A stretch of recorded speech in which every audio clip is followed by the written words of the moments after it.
Okay, तर या दिवसामध्ये आपण थेसलोनिका करास पत्राला सुरुवात केलेली आहे आणि अ, मला असं वाटतं मागच्या आठवडे आपण ही सुरुवात केली आणि विशेष करून मागच्या आठवडे आपण या पत्राचा जो परिचय आहे तो आपण पाहिलेला आहे.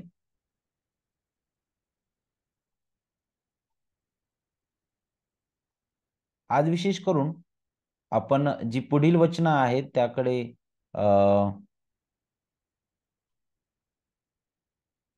आपलं लक्ष केंद्रित करणार आहोत. विशेष करून थेसलोनिका करास पहिलं पत्र, पौलाचे थेसलोनिका करास पहिलं पत्र आणि त्यातील वचन 2 ते 4 आपण ह्या सायंकाळी अभ्यासणार आहोत. त्यावर आपण मनन करणार आहोत. तर या आपण त्याकडे आपलं लक्ष केंद्रित करूया. मी आपणासाठी ते वचन वाचतो. आम्ही आपल्या प्रार्थनांमध्ये तुमची आठवण करत सर्वदा तुम्हा सर्वांविषयी देवाची उपकार स्तुती करतो. आपल्या देवपित्यासमोर तुमचे विश्वासाने केलेले काम, प्रीतीने केलेले श्रम व आपल्या प्रभू येशू ख्रिस्तावरच्या आशेमुळे धरलेला धीर यांचे आम्ही निरंतर स्मरण करीतो. देवाच्या प्रीतीतील बंधूंनो, तुमची झालेली निवड आम्हाला ठाऊकच आहे. आम्हाला ठाऊक आहेच. ओके. तर देवबाप करो वाचलं वचन आपल्यासाठी आशीर्वादाचं करो. खूप सुंदर हा संदर्भ आहे. आपल्याला माहित आहे की अगदी वचन 1 मध्ये त्याने अद्भुत रीतीने अ, अ, त्या मंडळीचा परिचय दिलेला आहे आणि अनेक गोष्टी आपण वचन 1 मध्ये पाहिल्या जिथं अगदी तो सुरुवात करत असताना आपल्याला पाहायला भेटतं की 1 मिनिट.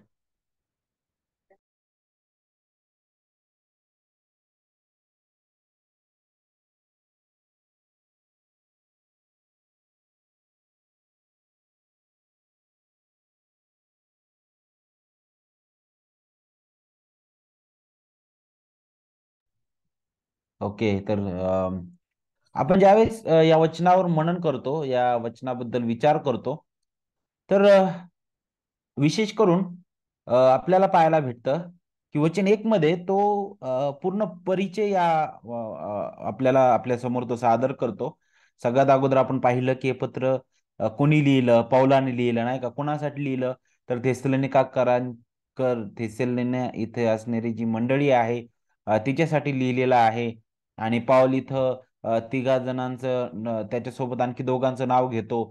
सिल्वान आणि तिमोथी त्यांच्याबद्दल आपण शिकलो, की दुसऱ्या मिशनरी जर्नी, दुसऱ्या जी सुवार्ता प्रसार फेरी होती त्या दरम्यान पौल, सिल्वान आणि तिमोथी थेसलोनिका या ठिकाणी गेले. ते कशा प्रकारे तिथे गेलेले आहेत त्याबद्दल आपण प्रेषितांची कृत्यामधून शिकलो होतो, की देवाने त्यांना तिथे घेऊन गेले देव नाही का? कारण त्याला दृष्टांतात एक एक व्यक्ती दिसला जो मासिदोनियाचा होता आणि तो म्हटला, की तू मासिदोनियास येऊन आम्हाला मदत कर आणि मासिदोनियातील हे सर्व भाग आहे आणि त्यामध्ये मग सगळ्यात अगोदर फिलिपे येथे जातो. तिथं कशा प्रकारे त्याला त्रासाला सामोरं जावं लागतं आपण पाहिलं आणि ती फिलिपे नंतर आपण पाहतो की तो पुढे पुढे थेसलोनिका या ठिकाणी तो गेला आणि मग तिथं तो 3 आठवडे होता. तिथं आपण पाहिलं की त्या सभास्थानामध्ये जाऊन त्याने 3 आठवडे ख्रिस्त नाही का कशा प्रकारे त्याचं त्याचं येणं, त्याचं त्याचं मरणं आणि पुनरुत्थान अगत्याचं होतं. जुना करार ज्याच्याबद्दल सांगत होता आणि तोच ख्रिस्त येशू आहे, तो मसीहा आहे. त्याच्याबद्दल तिथे दाखवस त्याने सांगितलं. मग अनेक परराष्ट्रीय आणि यहुद्यांमधील काही लोकांचं जीवन बदललेलं आहे. आणि मग पुढे आपण पाहिलं, की काही जी यहुदी ज्यांचं मन कठीण झालं, त्यांनी कट केलं त्याच्या विरुद्ध, त्यांनी गोंधळ निर्माण केला. मग तिथून त्यांना पळून पुढे जावं लागलं. आणि मग ते बिरुयाहून अथेन्स आणि मग अथेन्सवरून आपण पाहिलं, की करिंथ येथे गेला. परंतु तिमोथेला त्याने या मंडळीकडे पाठवलं होतं. आणि मग तिमोथी इथे येऊन त्याने त्या मंडळीसोबत तो राहिला आणि या मंडळीचा जो वृत्तांत आहे आपल्याला अध्याय 3 मध्ये पाहायला भेटतं जिथं तो त्याची आठवण करून देतो नाही का की तिमोथी आलाय आणि पहा वचन 6 मध्ये म्हणतो, आता तिमोथेने तुमच्यापासून आमच्याकडे येऊन तुमचा विश्वास व प्रीती याविषयी आणि जसे आम्ही तुम्हाला भेटण्यास उत्कंठित आहोत तसे तुम्ही आम्हाला भेटण्यास उत्कंठित असून आमची प्रेमाने नेहमी आठवण करता याविषयीचे सुवर्तमान आम्हाला कळविले म्हणे, नाही का.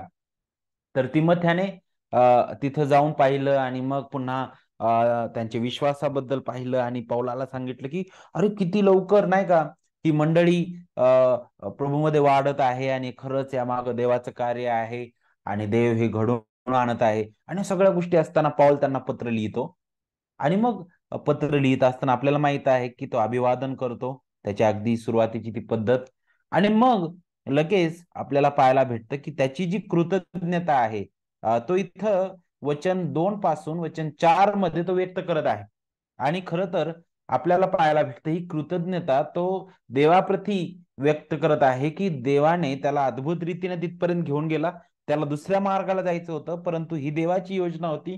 देवाचं महान सामर्थ्याने तो तिथपर्यंत घेऊन गेला आणि त्याची महान सुवार्ता सामर्थ्याने ते सांगता आली, त्याच्या आत्म्याच्या सामर्थ्याने निर्धाराने ती कळवण्यात आली. वचन 5 आपल्याला सांगतं, नाही का. आणि तिथं देवाची लोक उभी राहिली, तिथं मंडळी उभी राहिली आणि हे सगळं अद्भुत कार्य देवाचं आहे. आणि किती लवकर रीतीने त्या मंडळीमध्ये ते जीवन, ख्रिस्ताचं जीवन तो पाहतो आणि ती मंडळी अधिक वाढत आहे आणि ती विश्वासासाठी उभी आहे हे दिसत आहे. कारण तिथं छळ आहे, गोंधळ आहे, वेगवेगळ्या प्रकारचे वादविवाद आहे किंवा तंटा उपस्थित आहे, तरी सुद्धा तिथं आपल्याला पाहायला भेटतं की देव जो आहे तो कार्यरत आहे. हॅलो, आवाज येतोय का आता क्लिअर? हॅलो.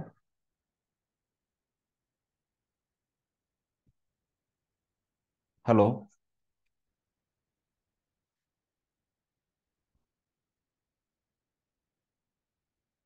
ओके. तर आपल्याला पाहायला भेटतं की तिथं देवाचं कार्य आहे आणि म्हणून ही मंडळी उभी आहे हे तो समजला होता, नाही का. आणि म्हणूनच आपल्याला पाहायला भेटतं की ज्यावेळेस तो आता पुढे बोलत आहे तर तो सगळ्यात अगोदर त्याची कृतज्ञता व्यक्त करतो. आणि वचन 2 ची पहा, तो सुरुवात अशा प्रकारे करत आहे, आम्ही आपल्या प्रार्थनांमध्ये तुमची आठवण करत सर्वदा तुम्हा सर्वांविषयी देवाची उपकार स्तुती करतो. आता अगदी सुंदर रीतीने तो इथं स्पष्ट करत आहे, आम्ही देवाची उपकार स्तुती करतो, नाही का. आणि आपल्याला पाहायला भेटतं की ज्यावेळेस आपण उपकार स्तुतीबद्दल विचार करतो तर आज विशेष करून सायंकाळी आपण थोडक्यात त्याकडेच आपलं लक्ष केंद्रित करूया की नेमकं उपकार स्तुती काय आहे आणि अ, ख्रिस्ती जीवनामध्ये उपकार स्तुतीचं मोल काय आहे. आणि खऱ्या रीतीने ज्यावेळेस आपण ही वचनं वाचू ना आपल्याला थोडक्यात ते समजून येईल. विशेष करून ज्यावेळेस आपण उपकार स्तुतीबद्दल विचार करतो तर अ, दुसरी बाजूने जर आपण पाहिलं तर त्याला जो शब्द आहे तो म्हणजे कृतज्ञ, नाही का. कृतज्ञ असणं, धन्यवादित असणं, जे काही आमच्यासाठी घडलेलं आहे त्याच्याबद्दल धन्यवादित असणं. आणि ज्यावेळेस आपण या कृतज्ञतेबद्दल विचार करतो आणि त्याचा दुसरा भाग आपण पाहू शकतो म्हणजे उपकार स्तुती, नाही का. देवाला आम्ही नाही का, आम्ही उपकार मानतो देवाचे कारण त्याने आमच्यासाठी काय केलेलं आहे. हे शब्द कृतज्ञता व्यक्त करणारे शब्द आहेत. आणि पॉल तेच म्हणत आहे की आम्ही देवाची काय करत आहोत, उपकार स्तुती करत आहोत. आणि ज्यावेळेस आपण उपकार स्तुतीबद्दल विचार करतो तर आपल्याला हे समजणं गरजेचं आहे की ख्रिस्ती जीवन जे आहे ते खऱ्या रीतीने त्यानेच भरलेलं आहे. कृतज्ञतेने ते भरलेलं जीवन आहे. आणि एक एक धार्मिक जी प्रश्न उत्तरावली आहे किंवा एक धर्मशिक्षण प्रश्न उत्तरावली आहे हॅडलबर्ग नावाची. त्याच्यामध्ये याच्याबद्दल बोलत असताना एक प्रश्न आहे 86 नंबरचा. तिथं अशा प्रकारे म्हटलेलं आहे, की ख्रिस्ताद्वारे केवळ कृपेने आमची स्वतःची काहीही गुणवत्ता किंवा लायकी नसताना दैन्य अवस्थेतून आमची सुटका करण्यात आलेली आहे. तरीही आम्ही सत्कृत्य का केली पाहिजेत, नाही का? तर हा जो प्रश्न आहे त्याचं उत्तर देताना त्यांनी अशा प्रकारे दिलेलं आहे, कारण ख्रिस्ताने त्याच्या रक्ताने आम्हाला सोडवले आहे आणि आपण त्याची प्रतिमा बनण्यासाठी तो त्याच्या पवित्र आत्म्याने आमचे नूतनीकरण करतो, यासाठी की आम्ही आपल्या संपूर्ण जीवनाने देवापासून मिळणाऱ्या लाभांकरिता देवाप्रती कृतज्ञ आहोत हे दाखवावं आणि आम्हाकडून त्याची स्तुती व्हावी. शिवाय आपल्या विश्वासाच्या फळांनी आपल्या विश्वासाची खात्री आम्हास होत राहावी आणि आमच्या धार्मिक जीवनक्रमाने आमच्या शेजाऱ्यांना आम्ही ख्रिस्तासाठी जिंकून घ्यावे. किती अद्भुत आहे बघा. आपण कृतज्ञ आहोत जे काही देवाने आपल्यासाठी केलेलं आहे आणि पौल तेच करत आहे. वरती तो कृपा आणि शांतीचं स्मरण करतो. आपण ख्रिस्ती जीवन पूर्णपणे कृपेने भरलेला आहे. कृपेशिवाय आपण काहीच करू शकत नाही. आपण पाहिलं मागच्या आठवडी आणि आपल्याला हे पाहायला भेटतं की नक्कीच कृपा आहे. तर नक्कीच तिथं आपण कोणताही सहभाग त्याच्यामध्ये घेतलेला नाही कारण आपण त्यासाठी कुठेच पात्र नव्हतो. आणि जर हे सर्व काही कृपेने आहे तर तिथं नक्कीच आपलं हृदय उपकार स्तुतीने भरायला पाहिजे, नाही का? आणि तेच इथं सुरुवात होत आहे. पाऊल तिकडच पाहत आहे आणि आपल्याला पाहायला भेटतं की त्याचं हृदय खऱ्या रीतीने उपकार स्तुतीने भरलेला आहे. ज्यावेळेस तो हा जो वृत्तांत आहे तिमथ्याकडून ऐकतो त्या मंडळीबद्दल की कशा प्रकारे ती मंडळी प्रीतीत उभी आहे आणि विशेष करून ती विश्वासात स्थिर आहे आणि कशा प्रकारे त्या मंडळीत भर पडत आहे आणि ते त्या आशेकडे पाहून कशी धीर ती धरते मंडळी, नाही का? या सगळ्या गोष्टीकडे पाहून पौलाचं मन प्रफुल्लित झालेलं आहे आणि तो देवाचे आभार मानतो. आणि अद्भुत रीतीने वचन 2 ते 4 यामध्ये पौल जो आहे त्याचं जे कृतज्ञ मन आहे तो तिथं व्यक्त करत आहे. आणि खऱ्या रीतीने पौलाबद्दल आपण विचार करत असताना तो असा व्यक्ती होता की खऱ्या रीतीने तो कृतज्ञ व्यक्ती होता आणि अ, प्रत्येक पत्रामध्ये त्याची जी कृतज्ञता आहे तो व्यक्त करताना दिसतो. आणि जर आपण काही उदाहरण पाहिलं जसं पहिले करिंथकरास पत्र 1 अध्याय वचन 4 जर आपण पाहिलं तर तिथं ख्रिस्त येशूमध्ये तुमच्यावर झालेल्या देवाच्या अनुग्रहामुळे मी तुमच्याविषयी देवाची उपकार स्तुती करतो म्हणे सर्वदा. आणि फिलिप्पे 1:3 मध्ये तो म्हणतो मला तुमची जी एकंदर आठवण आहे तिच्यावरून मी देवाचे आभार मानतो, नाही का? त्याच्यानंतर कलसे 1:4 मध्ये तो म्हणतो आम्ही तुमच्यासाठी जेव्हा प्रार्थना करतो तेव्हा स्वर्गात तुमच्यासाठी राखून ठेवलेल्या आशेमुळे आम्ही सर्वदा आपल्या प्रभू येशू ख्रिस्ताचा पिता देव ह्याची उपकार स्तुती करतो. आणि तशाच प्रकारे दुसरे थेसलोनिकरास पत्र 1 अध्याय वचन 3 मध्ये तो म्हणतो बंधूंनो आम्ही सर्वदा तुमच्याविषयी देवाची उपकार स्तुती केली पाहिजे आणि हे योग्यच आहे कारण तुमचा विश्वास अतिशय वाढत आहे आणि तुम्हा सर्वांमधील प्रत्येकाची एकमेकांवरील प्रीती विपुल होत आहे. आता का बरं पौल उपकार स्तुती करत आहे? त्याला गाडी भेटली म्हणून का? त्याला बंगला भेटला म्हणून का? किंवा त्याच्या जीवनामध्ये काहीतरी तो आजारी होता त्याला तो बरा झाला म्हणून का? तर नाही. तो मंडळीमध्ये जे कार्य दिसत आहे आणि विशेष करून देवाने त्यांच्याद्वारे जे कार्य घडून आणलं तिथं, नाही का? एक साधन म्हणून त्यांना कशा प्रकारे देवाने उपयोगात आणलं, एक पात्र म्हणून कशा प्रकारे उपयोगात आणलं, त्याचं स्मरण तो करतो. अरे आम्ही अशक्त पात्र आहोत, आमच्या ठाई कोणतेही आमची लायकी नाही, आमच्याकडे कोणताही तर्क नाही, परंतु देव त्याची महान सुवार्ता घेऊन जाण्यासाठी आमच्यासारख्या पात्रांचा उपयोग केला. तिथपर्यंत ती सुवार्ता घेऊन गेलेला आहे. त्या सुवार्तेने अनेक लोकांचं जीवन बदललेलं आहे. मंडळी रोपण झालेली आहे आणि देव अद्भुत रीतीने त्या मंडळीला कशा प्रकारे विश्वासात स्थिर करत आहे, उभा करत आहे आणि हे आमच्यासाठी अद्भुत आहे. आणि तशाच प्रकारे थेसलोनिकरास पत्रात लिहित असताना तो तेच आठवण करत आहे आणि फार अद्भुत आहे, नाही का? आणि यातून आपल्याला त्या पौलाचं जी कृतज्ञता आहे ती पाहायला भेटते पौलाच्या हृदयातील आणि खऱ्या रीतीने एक एक विश्वासणाऱ्याचे हृदय आहे. विश्वासणारा जो आहे तो कृतज्ञ आहे, नाही का? तो कृतज्ञ असतो नेहमी कारण तो नेहमी आपल्या भूतकाळाची आठवण करतो. अरे मी कोणत्याही लायकीचा नसताना ख्रिस्तामध्ये मला कशा प्रकारे ह्या अनमोल तारण मला भेटलेलं आहे का? परंतु आपल्याला माहित आहे जे देवहीन आहेत, जे न तारलेलं हृदय आहे, ते कधीच अ, ते कृतज्ञ असणार नाही. ते कधीच धन्यवादित नसतं, नाही का? ते कृतज्ञ असतं. ते ते कधीच उपकार जाणू शकत नाही, नाही का? रोम 1:21 मध्ये सांगितल्याप्रमाणे की देवाला ओळखून सुद्धा त्यांनी देव म्हणून त्याचं गौरव केलं नाही म्हणे, त्याचे आभार मानले नाही. नाही का, ही भयंकर अवस्था आहे. आणि कृतघ्न किंवा उपकारिक नसणं, अम, अ, ही ही भयंकर अशी अवस्था आहे, जी आपल्याला आपल्या आजूबाजूच्या संस्कृतीमध्ये पाहायला भेटते. आणि तो एक अशा प्रकारचा जणू काय तो रोग आहे, महारोग आपण म्हणू शकतो, की जिथं ज्याने सर्व जग संक्रमित आहे. आणि आपल्याला पाहायला भेटते का महामारीप्रमाणे तो आहे, की आपण नाही का धन्यवादित नाही आपल्या जीवनाबद्दल. आपण पुष्कळदा नाही का, आपण पुष्कळदा निराश असतो, पुष्कळदा आपण कुरकुर करतो आपल्या जीवनामध्ये. अ, आपण धन्यवादित नसतो, नाही का, ही भयंकर गोष्ट आहे. आणि त्याच्यासाठी आपल्याला नवीन करारातील उदाहरण माहित आहे, नाही का, पुष्कळदा ते कुष्ठरोगी जे होते, 10 कुष्ठरोगी जे प्रभूकडे आले आणि त्याच्याकडे ओरड करत होते की दाविदाचे पुत्र, आमच्यावर तू दया कर. आणि आपल्याला माहित आहे, प्रभूने ज्यावेळेस त्यांना सांगितलं की जाऊन याजकांना दाखवा, आणि ते जात असताना रस्त्यातच ते बरे झाले, नाही का. परंतु त्यांच्यातील ते जे 9 जे होते कुष्ठरोगी जे बरे झाले, ते पुन्हा प्रभूकडे येऊन त्याचा गौरव करण्याऐवजी ते निघून गेले. त्यांच्यावर जी झालेली दया, अगोदर त्यांची सावली सुद्धा पडू नये म्हणून लोक त्यांच्यापासून पळायचे. जे गावाच्या बाहेर त्यांना ठेवण्यात यायचं, आता ते गावातून फिरत आहेत. हे केवळ अद्भुत रीतीने घडलं, ही कृपा त्यांच्यावर झालेली आहे.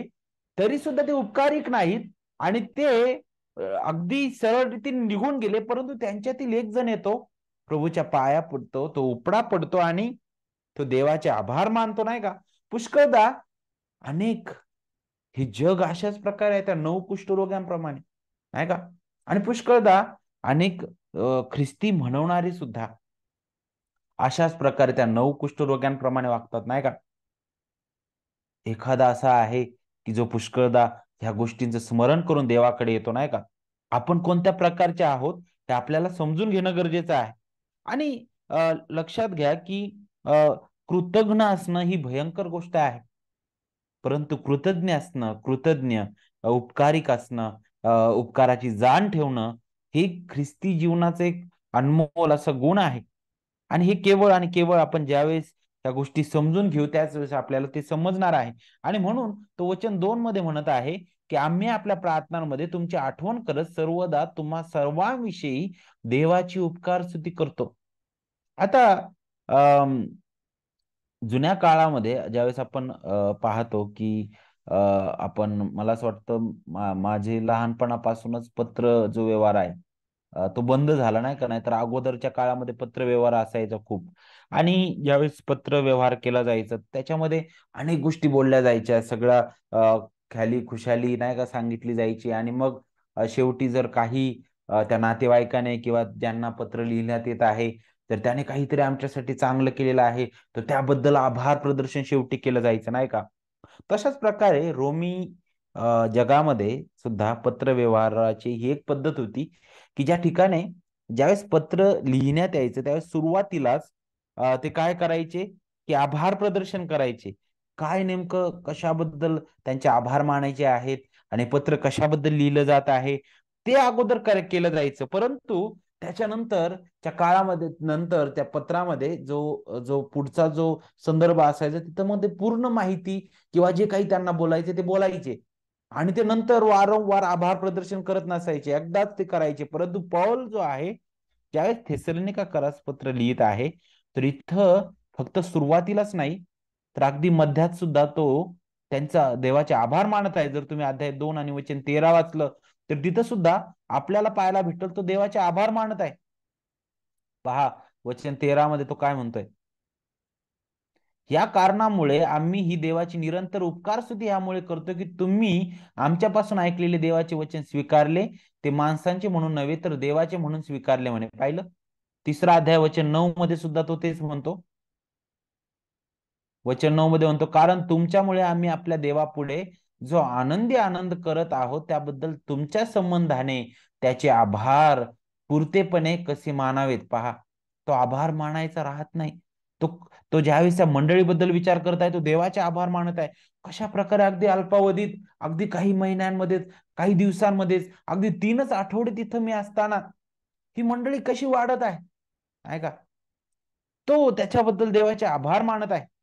आणि विशेष करून आपल्याला हा प्रश्न पडला असेल की अरे का बरं तो वारंवार याची आठवण करतो, की नाही का तुमच्यामध्ये असणारा जो विश्वास आहे, देवाने जे तुमच्यामध्ये कार्य केलेलं आहे त्याबद्दल मी देवाचे आभार मानतो, देवाची उपकार स्तुती करतो, वारंवार या गोष्टी का म्हणत आहे तो, त्याची आठवण तो का करून देत आहे. तर काही अभ्यासक जे आहेत ते अशा प्रकारे त्याबद्दल आपलं मत मांडतात. ते म्हणतात की कदाचित थेसलोनिकाकर जे होते ते स्वतःच्या त्या विश्वासाच्या सत्यतेबद्दल कदाचित काही शंका त्यांना होती, की अरे खरंच आमच्या जीवनात ह्या खऱ्या विश्वासाची फळं दिसत आहेत की नाही, नाही का? आणि त्यांना थोडासा कदाचित शंका येत असावी आणि म्हणून पौलाची जी कृतज्ञता आहे ती जाणून घेणं आवश्यक होतं. आणि पाऊल ज्यावेळेस कृतज्ञता व्यक्त करत आहे, त्यावरून त्यांना त्याची जाणीव झाली असेल, की नाही ती जी फळं आहे ती दिसत आहेत आणि त्यामुळे ती मंडळी समाधान पावले असावी, नाही का? आणि खऱ्या रीतीने आपल्याला तेच इथं पाहायला भेटतं, की पॉल कृतज्ञता व्यक्त करत आहे, परंतु त्या कृतज्ञतेच्या अगोदर काय आहे, खरी कृतज्ञता कधी उत्पन्न होईल, ज्यावेळेस आपण कृपा आणि शांती समजून घेतो, नाही का, जे आपण अगोदरच शिकलेलो आहे, की आपण केवळ कृपेने तारल्या गेलेलो आहोत.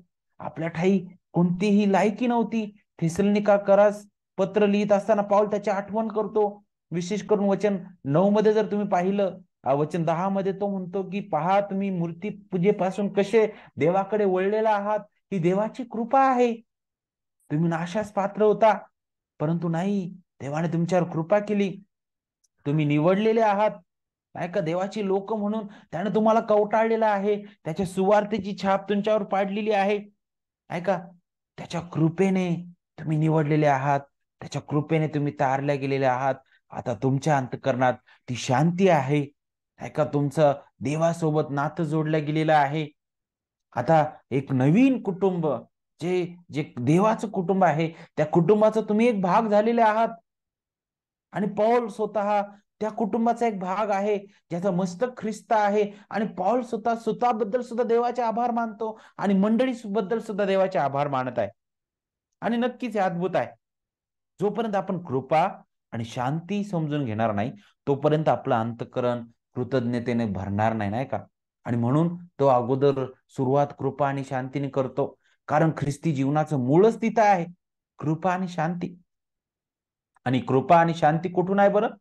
देव आपला पिता व प्रभू येशू ख्रिस्त यांच्यापासून ती वाहते. का आपल्याला कृपेची गरज होती? आपण बघितलं, की आपण कोणत्याही लायकीचे नसताना त्याने आपल्यावरती कृपा केली. आपल्यासाठी त्याचा प्रिय पुत्र दिलेला आहे. त्याने आपल्यासाठी तो वधस्तंभ सहन केला. तो मृत्यू पावला आणि तिसऱ्या दिवशी पुनरुत्थित झालेला आहे. त्याने आपलं जे देवासोबतचं शत्रुत्व ते आता मिटवलेलं आहे. परराष्ट्रीय आणि आता यहुदी असा भेद राहिलेला नाही. आता आपण ख्रिस्तामध्ये नवी उत्पत्ती आहोत, नवीन राष्ट्र आहोत. आपण त्याच्या कुटुंबाचे एक भाग झालेलो आहोत. आणि मग ह्या गोष्टी आपण ज्यावेळेस समजून घेतो, त्यावेळेस आपलं हृदय उपकार स्तुतीने भरल्याशिवाय राहणार नाही. आणि थेसलोनिकाकराच्या मंडळीबद्दल हेच घडलेलं आहे आणि पाऊल याचीच आठवण करत आहे. आणि तो म्हणतो की किती अद्भुत आहे, की विश्वासात ते स्थिर आहे आणि केवळ देवाकडून आहे. पुढे ज्यावेळेस आपण उपकार स्तुतीबद्दल पाहतो, तर मग ह्या उपकार स्तुतीचं साधन काय आहे? आपण ही उपकार स्तुती कशी सादर करू शकतो? तर त्याचं साधन वचन 2 मध्ये तो पुढे देत आहे. ते म्हणजे काय? प्रार्थना. तो म्हणतो आम्ही आपल्या प्रार्थनांमध्ये तुमची आठवण करत. काय आहे या उपकार स्तुतीचं साधन? तर प्रार्थना हे या उपकार स्तुतीचं साधन आहे, नाही का. आपण कशा प्रकारे ती कृतज्ञता व्यक्त करतो आपल्या शब्दांद्वारे आणि आपल्या कृत्यांद्वारे. आपण जे पाहतो, नाही का, आणि त्याकडे पाहून आपण खरंच देवाचे आभार मानतो. जे दिसत आहे अद्भुत आहे, नाही का. आणि तेच इथं पॉल म्हणत आहे, की आम्ही आपल्या प्रार्थनांमध्ये आम्ही म्हणत आहे. तो एकटाच नाही, त्याच्यासोबत प्रार्थना करणारे अनेक प्रार्थना योद्धे आहेत. त्यामध्ये विशेष करून कोण बरं? वचन 1 मध्ये सांगितल्याप्रमाणे सिल्वान आणि तिमोथी अगदी तिघ मिळून त्या मंडळीसाठी प्रार्थना करत आहेत, नित्य प्रार्थना करत आहेत. सर्वदा सांगितलेलं आहे, तुम्हा सर्वांविषयी आम्ही प्रार्थना करतो म्हणे. कुठं? आपल्या प्रार्थनांमध्ये वैयक्तिक रीतीने पण आणि सार्वजनिक रीतीने पण आम्ही एकटे आहोत जेव्हा आम्ही प्रार्थना करतो, आम्ही तुमची आठवण करत आहोत. आम्ही तिघं एकत्रित येतो, आम्ही तेव्हा प्रार्थना करतो, तेव्हा सुद्धा तुमची आठवण करत आहोत. आम्ही एखाद्या कोणत्या मंडळीमध्ये एकत्रित येत आहोत, तिथे सुद्धा आम्ही प्रार्थना करतो, त्यावेळेस थेसलोनिकेकरांनो आम्ही तुमची आठवण करत आहोत. पाऊल म्हणतो आम्ही जेव्हा केव्हा आठवण करतो, प्रार्थना करतो, तेव्हा तुमची आम्ही आठवण करत आहोत. किती अद्भुत आहे. प्रार्थना ख्रिस्ती जीवनाचा एक अविभाज्य भाग आहे. एक देवाचे सेवक म्हणतात की जसा सुतार जो आहे आणि शिंपी जो आहे त्यांचं काम केल्याशिवाय ते जगू शकणार नाही, त्यांना ते अन्न भेटत नाही, तशाच प्रकारे देवाचे लोक प्रार्थना केल्याशिवाय राहू शकणार नाही. देवाचं वचन हे आपल्यासाठी जीवन आहे, नाही का, ज्या प्रकारे त्याच प्रकारे प्रार्थना हे आपला श्वास आहे आणि ख्रिस्ती जीवनाचा अविभाज्य भाग आहे, नाही का. आणि आपल्याला पाहायला भेटतं की प्रार्थना त्याबद्दल शिकत असताना प्रार्थना हे असं साधन आहे, जसा मुलगा आपल्या बापाकडे खाली हाताने जातो या उद्देशाने की तो बाप माझ्याकडे पाहिल आणि माझी गरज त्या बापाला माहित आहे, ती मी सांगण्या अगोदर माझ्या बापाला माहित आहे आणि तो ती पूर्ण करणारा आहे, नाही का. प्रार्थना आपल्याला त्याची आठवण करून देतं. हे देवाच्या कृपेचे एक साधन आहे, जिथं त्या मुलाप्रमाणे जसा मुलगा बापाकडे जातो त्या प्रकारे आपण आपल्या स्वर्गीय पित्याकडे जातो, नाही का. आणि नेहमी प्रार्थना जी आहे त्या प्रार्थनेला जोडून आभार प्रदर्शन आहे. म्हणूनच फिलिप्पी 4 आणि वचन 6 मध्ये पौल म्हणतो की कशाविषयी चिंताक्रांत होऊ नका, तर सर्व गोष्टींविषयी प्रार्थना व विनंती करून आभार प्रदर्शनासह आपली मागणी देवाला कळवा. प्रार्थना आणि विनंती त्यांना जोडून आभार प्रदर्शन आहे, उपकार स्तुती आहे, नाही का. आपण कृतज्ञ आहोत.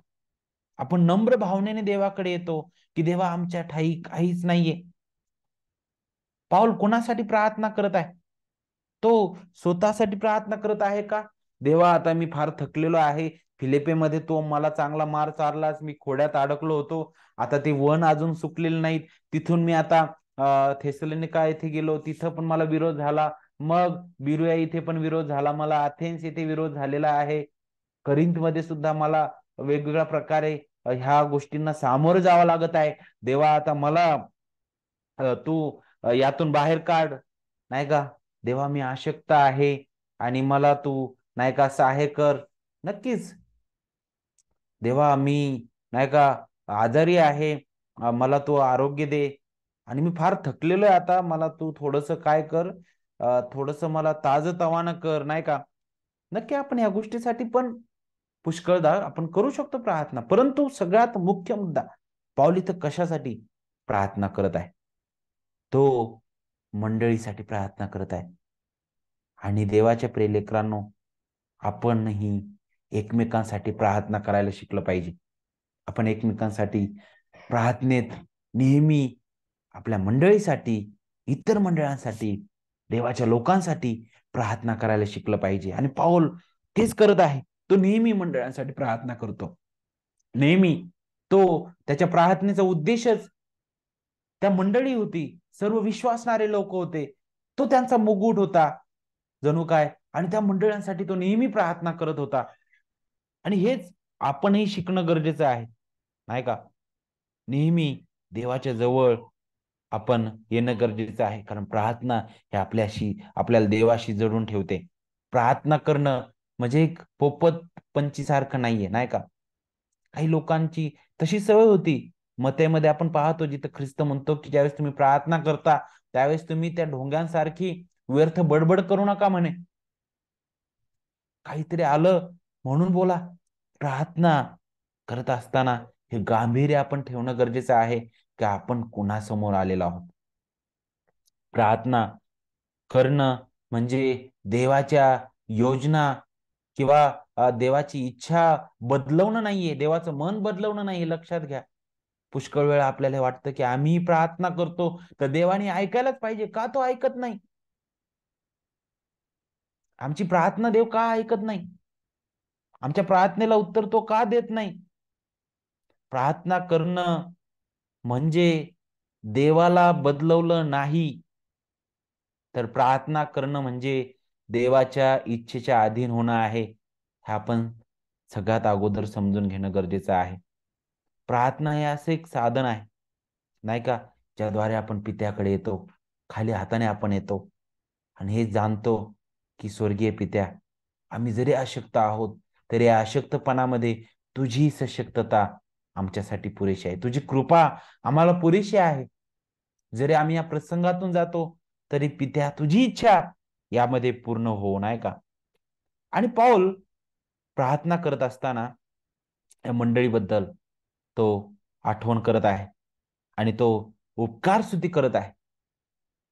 तो देवाला धन्यवाद देत आहे आणि देवाची स्तुती आणि प्रशंसा तो करत आहे त्या मंडळीबद्दल आणि देवाच्या कार्याबद्दल. मग ज्यावेळेस तो उपकार स्तुती करतो, नाही का, देवाला धन्यवाद देतो, मग याचं कारण काय आहे? का बरं तो देवाला धन्यवाद देत आहे? त्याच्या उपकार स्तुतीचा स्रोत काय आहे? तो देवाचे उपकार का मानत आहे? तो का कृतज्ञ आहे देवाबद्दल? तर त्याचं उत्तर आपल्याला वचन 3 मध्ये मिळतं, नाही का? वचन 3 आपल्याला सांगतं, आपल्या देवपित्यासमोर तुमचे विश्वासाचे केलेले काम, प्रीतीने केलेले श्रम व आपल्या प्रभू येशू ख्रिस्तावरच्या आशेमुळे धरलेला धीर यांचे आम्ही निरंतर स्मरण करीतो. आणि पुढे काय सांगितलं वचन 4 मध्ये, देवाच्या प्रीतीतील बंधूंनो तुमची झालेली निवड आम्हाला ठाऊक आहेच. आता ही दोन वचनं आपल्याला पौलाच्या उपकार स्तुतीचं कारण देतील. का बरं पौल थेसलोनिका येथील मंडळीसाठी प्रार्थना करत आहे, देवाचे आभार मानत आहे, त्याचं मन प्रफुल्लित होत आहे त्या मंडळीबद्दल ऐकून? तर त्याचं उत्तर आपल्याला वचन 3 आणि 4 देतं. वचन 3 सांगतं, की आपल्या देवपित्यासमोर तुमचे विश्वासाने केलेले काम, प्रीतीने केलेले श्रम व आपल्या प्रभू येशू ख्रिस्तावरच्या आशेमुळे धरलेला धीर यांचे आम्ही निरंतर स्मरण करतो. पित्यासमोर ते विश्वासाने कसे काम करू शकले? ते प्रीतीने कसे श्रम करू शकले? आणि त्यांच्या ठायी ही आशा आणि त्या आशेमुळे तो धीर उत्पन्न होतो. ती आशा कशी आलेली आहे? ते जर आपण समजलं ना, तर आपल्याला हे समजेल, की अरे हे कसं घडत आहे? ते समजण्यासाठी वचन 4 कडे आपण जाऊया अगोदर. आणि वचन 4 मध्ये तो काय म्हणतो? देवाच्या प्रीतीतील बंधूंनो. सगळ्यात अगोदर देवाची उपकार स्तुती करणं का गरजेचं आहे? त्याचा स्रोत काय आहे? हे आपल्याला समजून घ्यायचं आहे. तर कमीत कमी 2 महत्वाची जी वाक्यप्रयोग जो पौल इथं करत आहे, त्याकडे आपण लक्ष देणं गरजेचं आहे. वचन 3 मध्ये तो म्हणतो, की आम्ही निरंतर स्मरण करतो आणि वचन 4 मध्ये म्हणतो, की आम्हाला ठाऊक आहेच. सगळ्यात अगोदर आम्हाला ठाऊक आहे म्हणून आम्ही स्मरण करतो, बरोबर की नाही? नाहीतर जर आम्हाला माहितच नाही त्याचं आम्ही काय स्मरण करणार, नाही का? तर सगळ्यात अगोदर आपल्याला हे समजणं गरजेचं आहे, की आम्हाला काय ठाऊक आहे, ज्यामुळे आम्ही स्मरण करू शकतो, नाही का? म्हणजे काय? सगळ्यात पहिलं, जर उपकार स्तुती आपण करतो किंवा पाऊल उपकार स्तुती करत आहे, त्याच्या उपकार स्तुतीचा स्रोत काय आहे? ते म्हणजे काय? योग्य समज. आणि ती योग्य समज काय होती? पावलाची वचन 4 आपल्याला सांगतं, देवाच्या प्रीतीतील बंधूंनो. पौलाने माहित होतं, की थेसलोनिका येथील मंडळी ही देवाच्या प्रीतीतील मंडळी आहे. तो इथं बंधू हा शब्द वापरतो, नाही का? आणि सगळ्यात अगोदर आपल्याला पाहायला भेटतं, की देवाच्या प्रीतीतील, नाही का? तर नक्कीच देवाची प्रीती हा शब्द आपण पुष्कळ ठिकाणी पाहतो. अ, आणि आपल्याला पुष्कळ वचनांमध्ये ते पाहायला भेटतं. पण खऱ्या रीतीने कोण देवाच्या प्रीतीतील बंधू आहेत? कोण देवाच्या प्रीतीतील आहेत? जर आपण जगाकडे पाहिलं तर जग पूर्णपणे भ्रष्ट आहे, देवापासून दुरावलेलं आहे. नाही का? आपले पाप आणि अपराधांमध्ये मेलेलं आहे. रोम 5:10 सांगतं, की आपण देवाचे शत्रू असे होतो, नाही का? ही जगाची अवस्था आहे. पूर्ण जगाची अवस्था आहे. आणि मग अशा भयंकर अस्ताव्यस्त, भ्रष्ट जगावर देव कसा प्रीती करू शकतो? मग हे कोण लोक आहेत, की ज्याच्यावर देव प्रीती करतो? मग त्याचं उत्तर आपल्याला या वचनातील दुसरा भाग देतो. तुमची झालेली निवड, निवडलेले ते लोक नाही का, त्याच्यावर देव प्रीती करतो. कारण मी असं म्हटलो की देव सर्वच जगावर प्रीती करतो, तर मग सर्वच जगाला स्वर्ग भेटायला पाहिजे नाही का, मग नरकात का जाणार बाकीचे काही नाही. देवाची प्रीती ही त्याच्या इच्छेने ज्यांना त्याने निवडलेलं आहे त्यांच्यावर तो करतो, त्यांच्यासाठी त्याच्या प्रिय पुत्राने आपला प्राण दिलेला आहे. आणि निवडलेले आपल्याला पाहायला भेटतं नाही का, आणि तेच कोण आहेत, बंधूंनो म्हटलेलं आहे इथं, बंधुवर्ग. बंधुवर्ग एक कौटुंबिक नातं इथं आपण पाहतो नाही का, देवाच्या कुटुंबातील एक आध्यात्मिक नातं, त्याची आठवण पाऊल करत आहे इथं. जे ख्रिस्तावरील विश्वासाने, पवित्र आत्म्याच्या सामर्थ्याने देवाच्या कुटुंबात जन्मलेले आहेत नाही का. योहान 1:11 ते 13 आपल्याला पाहायला भेटतं की त्यांचा जन्म हा रक्त मांसाने नाही, तर देवाच्या इच्छेने झालेला आहे म्हणे. ते देवाची लेकरं आहेत. योहान 3 आपल्याला सांगतं की नव्याने जन्मले वाचून कुणीही स्वर्गाच्या राज्यात येऊ शकणार नाही. आणि तो जन्म कसा आहे म्हणे, तो आत्म्यापासून आहे, देवाची इच्छेने आहे नाही का. 3:5 मध्ये आपल्याला पाहायला भेटतं की देवाच्या त्या आत्म्याच्या नव्या त्या जन्माच्या स्नानाने आपलं नवीकरण झालेल्या देवाच्या दयेनुसार आपण तारल्या गेलेलो आहोत. आणि म्हणून इथं आपल्याला पाहायला भेटते की आपण देवाच्या प्रीतीतील लोक आहोत आता. आणि देवाच्या प्रीतीतील बंधूंनो असा शब्द वापरलेला आहे. आणि इथं देवाची प्रीती हा जो शब्द आहे ना, तो आपल्याला त्याचं पितृत्व दाखवतं, की जसा बाप आपल्या लेकरांवर प्रीती करतो नाही का, ती प्रीती इथं त्याची आठवण पाऊल करत आहे की आपण देवाच्या प्रीतीतील लोक आहोत, त्याच्या प्रीतीने आपण बांधले गेलेलो आहोत. आणि हे कसं घडलेलं आहे, ही प्रीती देवाने आपल्यावर केली, कधी केली, जगाच्या स्थापने अगोदर. आणि कशी केली बरं, त्याची महान निवड आपल्याला इथं पाहायला भेटते नाही का. अगदी अद्भुत रीतीने वचन 5 आणि 6 ज्यावेळेस आपण वाचतो, त्यावेळेस आपल्याला पाहायला भेटतं की खऱ्या रीतीने पौल थेसलोनिकेकरांसाठी धन्यवादित होता, कारण तो त्यांच्या तारणाबद्दल निश्चित होता, त्याला खात्री होती. आणि म्हणूनच तो म्हणत आहे की आम्ही देवाची उपकार स्तुती करतो, आम्ही नित्य स्मरण करतो. आणि वचन 4 मध्ये तो म्हणतो की आम्हाला ठाऊकच आहे म्हणे. का बरं हे ठाऊक आहे की तुम्हीच निवडलेले आहात, हे कसं समजलं? काय तिथं काही शिक्का मारलेला होता का? तर बिलकुल नाही. मग हे कसं समजलं पौलाला? त्याचं उत्तर आपल्याला वचन 5 आणि 6 देतं. वचन 5 मध्ये तो म्हणतो, कारण आमची सुवार्ता केवळ शब्दाने नव्हती, ते आमच्या विचाराने, आमच्या तर्काने नव्हती, तर सामर्थ्याने होती, पवित्र आत्म्याने व पूर्ण निर्धाराने तुम्हाला कळवण्यात आलेली आहे. आणि एवढंच नाही, तर वचन 6 मध्ये तो म्हणतो की तुम्ही संकटात असताना पवित्र आत्म्याच्या आनंदाने वचन स्वीकारून आमचे व प्रभूचे अनुकरण करणारे झालात. हे कसं समजलं? त्यांच्या फळावरून नाही का. त्यांनी कशा प्रकारे त्या अशा विरोधाच्या प्रसंगामध्ये सुद्धा ते अगदी आनंदाने स्वीकारलं वचन, आणि त्यावर ते जगत आहेत. तिमोथेने ते सांगितलं नाही का. आणि तो म्हणतो की नाही, तुम्ही निवडलेले आहात. आणि ज्यावेळेस आपण निवडीबद्दल विचार करतो, तर हा असं तत्व आहे, अगदी नाही का बेसिक, अगदी पायाभूत तत्व तो मंडळी समोर ठेवत आहे. इतर पत्राप्रमाणे अगदी सर्व सैद्धांतिक गोष्टी तो मांडत नाही, अगदी सिंपल नाही का, सुरुवाती पायाभूत अशा गोष्टी तो मंडळी समोर ठेवत आहे. तो सगळ्यात अगोदर याची आठवण करून देतो मंडळीला की तुम्ही प्रीतीतील बंधू आहात नाही का, देवाच्या प्रीतीतील आहात, तुमची निवड झालेली आहे हे आम्हाला ठाऊक आहे. आणि कसं समजतं बरं, ते आपल्याला त्यांच्या कृत्यांवरून पाहायला भेटतं. आणि आपल्याला पाहायला भेटतं ज्यावेळेस आपण निवडीबद्दल विचार करतो, तर निवड हा असं तत्व आहे जिथं अनेक वेळा काय होतो, गोंधळ निर्माण होतो, आपण गोंधळले जातो नाही का. परंतु आपल्याला पाहायला भेटतं की निवड ही देवाच्या इच्छेने आहे नाही का. निवड करण्याचा अधिकार पूर्णपणे देवाला आहे, कारण तो महान निर्माण करता देव आहे. तुम्ही म्हणाल की अरे, देव जर काहींना निवडतो आणि काहींना नाही का निवडत नाही, मग याचा अर्थ देव पक्षपाती आहे का? तर बिलकुल नाही. कसा देव पक्षपाती नाही बरं? तर आपल्याला हे पाहायला भेटतं की सर्व मानवजात ही पापी आहे, भ्रष्ट आहे.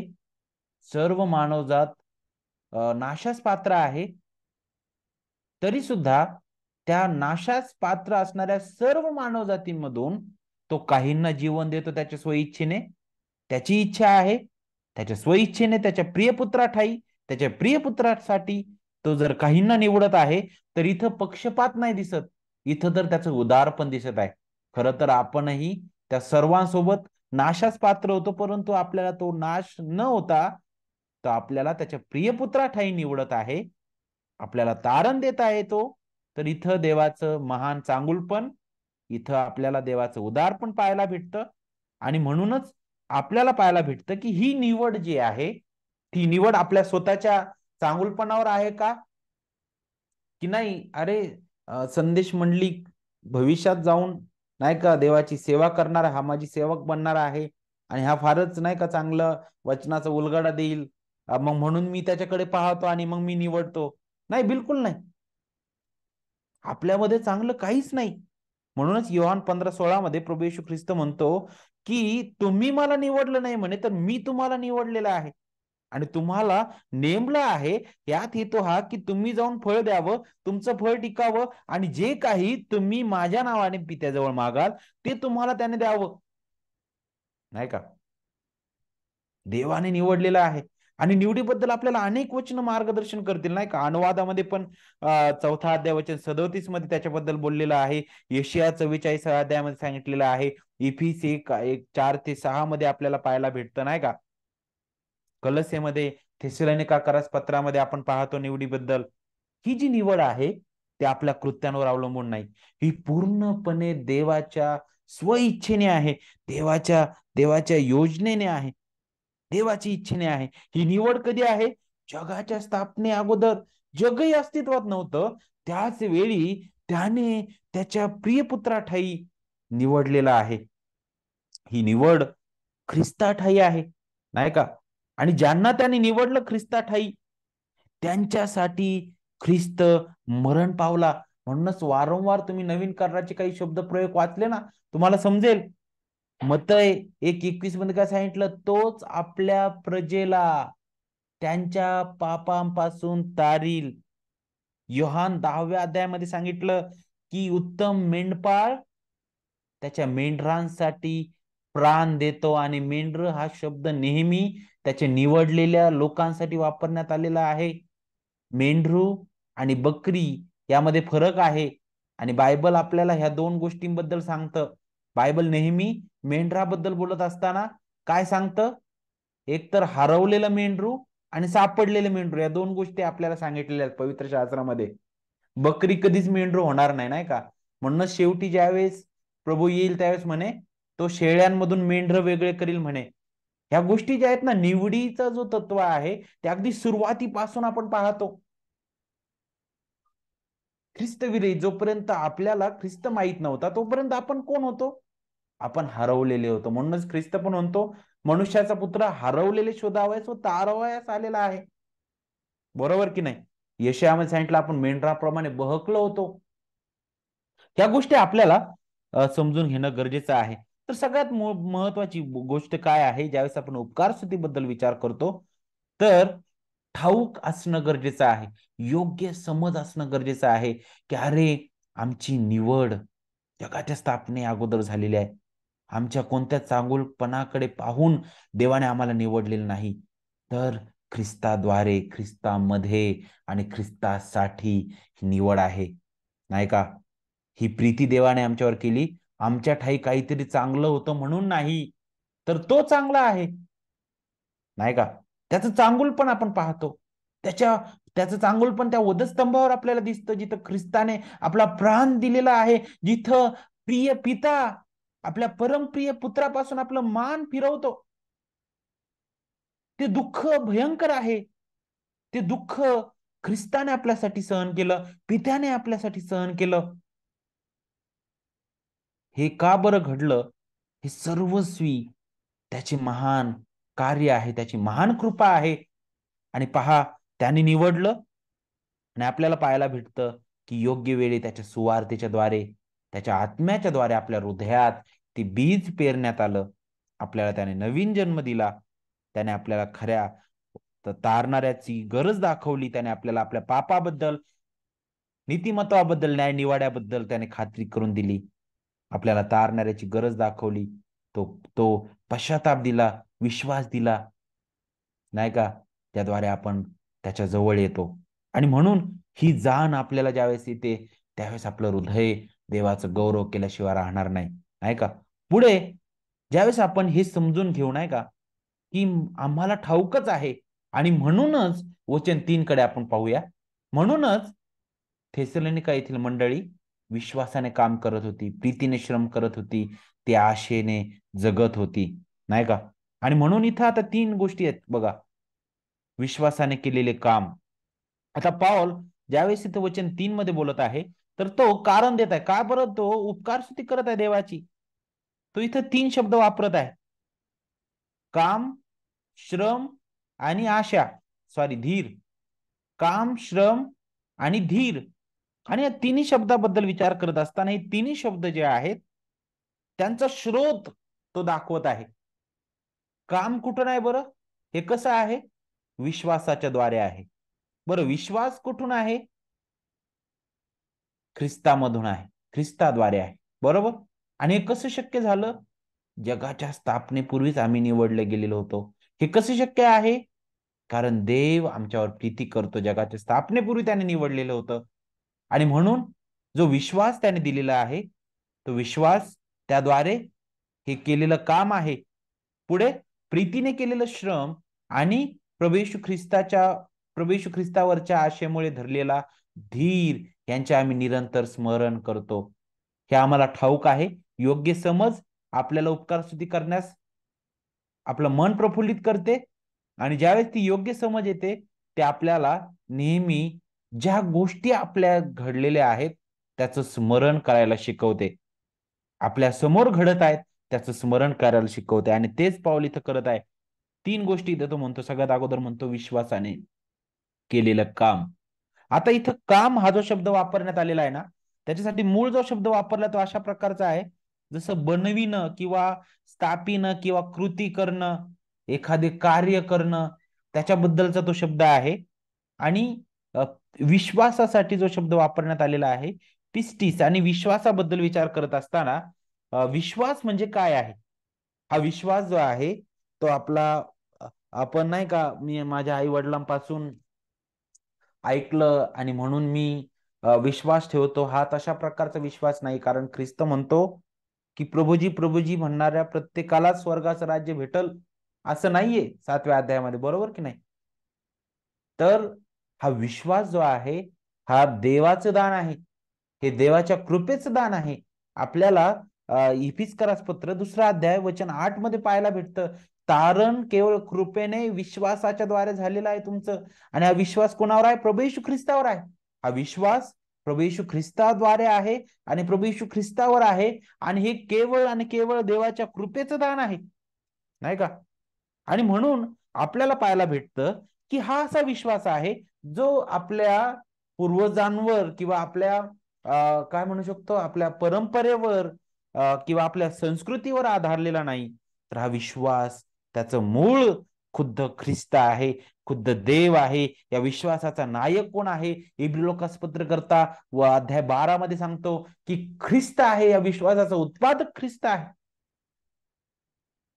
आणि आपल्याला पाहायला भेटतं की ख्रिस्ती जीवन पूर्णपणे या विश्वासाने जगणारा आहे. आणि म्हणूनच हॅडलबर्ग धर्मशिक्षण प्रश्न उत्तरावलीमध्ये 21 प्रश्न जो आहे 21वा, तिथं सांगितलं की खरा विश्वास म्हणजे काय आहे. ते म्हणतात की देवाने त्याच्या वचनाद्वारे जे सर्व काही आपल्याला प्रगट केलं आहे ते सत्य आहे याची खात्रीशील ज्ञान म्हणजे खरा विश्वास. काय? देवाने त्याच्या वचनाद्वारे जे सर्व काही आपल्याला प्रगट केले आहे ते सत्य आहे हे खात्रीशील ज्ञान होणं म्हणजे खरा विश्वास. त्याच वेळी केवळ इतरांनाच नव्हे तर मला देखील पापांची क्षमा, सार्वकालिक नीतिमत्व आणि तारण देवाने केवळ त्याच्या कृपेने ख्रिस्ताने पूर्ण केलेल्या कार्याप्रित्यर्थ बहाल केले आहेत. हा पक्का भरवसा आणि सुवार्तेच्या द्वारे पवित्र आत्मा हा विश्वास माझ्या अंतःकरणात सक्रिय ठेवतो. हा विश्वास आनंददायी विश्वास आहे. हा विश्वास निर्जीव विश्वास नाहीये. म्हणूनच याकोब जो आहे तो म्हणतो की तुमच्या कृत्यांनी आपला विश्वास दाखवा. आणि तो विश्वास थेसलोनिकास च्या मंडळीच्या कृत्यांमधून पौलाने पाहिलेला आहे. पौलाला समजलेला आहे. आणि म्हणूनच तो म्हणत आहे की विश्वासाने केलेलं काम. आणि मग तो विश्वास काय आहे बरं? वचन 8 मध्ये आपण पाहतो, वचन 9 मध्ये आपल्याला पाहायला भेटतो.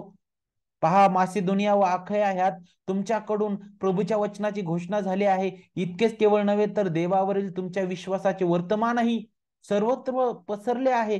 तो विश्वास त्यांच्या जगण्यातून दिसत आहे. तो विश्वास मृत नाही. ते फळ इतर भागामध्ये अगदी पसरलेलं दिसत आहे. आणि वचन वचन 9 मध्ये काय सांगितलं पहा, वचन 10 मध्ये विशेष करून तो विश्वास जो आहे तो कशाबद्दल आहे बरं? जिवंत देवाची सेवा करण्याबद्दल. तो विश्वास काय? प्रभू येशू ख्रिस्त ह्याची स्वर्गातून येण्याची वाट तुम्ही पाहत आहात आणि तुम्ही मूर्तीपूजेपासून देवाकडे कसे वळलात, नाही का? हे ते सांगत आहेत म्हणे लोक पाहणारे. आणि हे अद्भुत आहे, नाही का?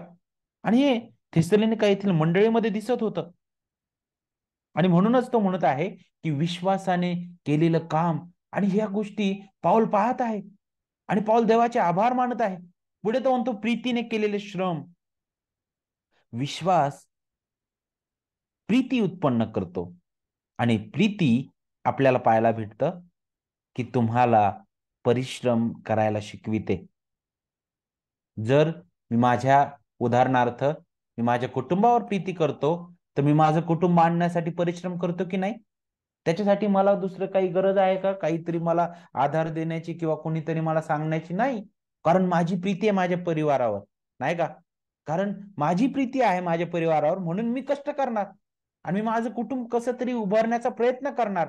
तशाच प्रकारे खरा विश्वास ती प्रीती उत्पन्न करतो आणि ती प्रीती आपल्याला श्रम करायला शिकविते.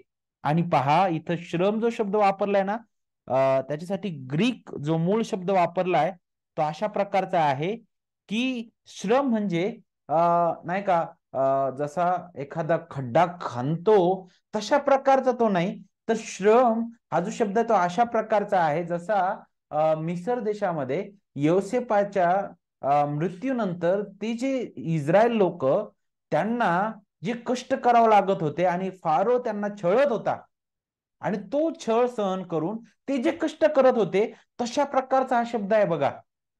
श्रम म्हणजे वेदनेतून, त्रासातून जाऊन कष्ट करणं. इथं प्रीतीचा श्रम असा शब्द वापरलेला आहे. आणि पहा, वचन 9 आपल्याला त्यांचे श्रम जे आहे ते दाखवेल. वचन 9 मध्ये पहा, ते जिवंत व सत्य देवाची सेवा करण्यास तयार होते, सज्ज होते. जरी छळ आजूबाजूला दिसत आहे, जरी वेदना त्यांच्या आजूबाजूला आहेत, जरी वेगवेगळ्या प्रकारच्या गोष्टी तिथे येत असतील, छळ येत असेल, त्रास येत असेल, आजूबाजून धमक्या त्रास होत असेल, तरी ते म्हणत आहेत की नाही, देवाच्या वचनासाठी, देवाच्या सेवेसाठी ते उभे आहेत, नाही का?